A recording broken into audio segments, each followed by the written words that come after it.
Para mí el Capac Raimi es el máximo tiempo femenino y el tiempo que indica la iniciación de los niños hacia una nueva etapa de vida.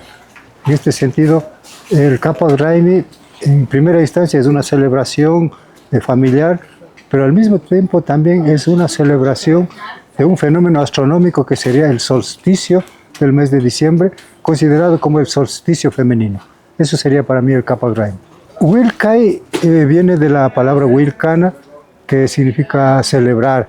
En este sentido, Huilcay es una celebración o una ceremonia que se efectúa en los momentos sagrados especiales, como en esta ocasión de los solsticios, los equinoccios, pero también Huilcay sería esa relación de diálogo entre el ser humano con diferentes seres de la naturaleza, como las montañas, las lagunas, las cascadas, el agua, con el fuego, con las plantas, con la tierra, entre otros, ¿no? Entonces, Huilcay se puede decir que es una ceremonia, un ritual de diálogo con los seres de la naturaleza.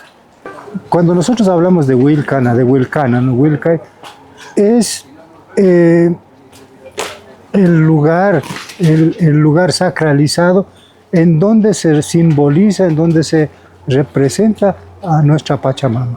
Es decir, cuando ponemos flores, cuando ponemos frutos, cuando ponemos frutas, cuando ponemos inclusive herramientas de sanación, significa que en ese espacio confluyen todos los seres espirituales de la tierra, del fuego, del agua, del viento, como también de los seres humanos, de las divinidades y también de los antepasados.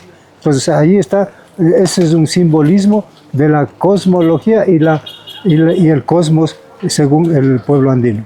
Por supuesto, tenemos que mantener estas celebraciones por cuanto son los fundamentos y las bases de nuestra identidad como pueblos.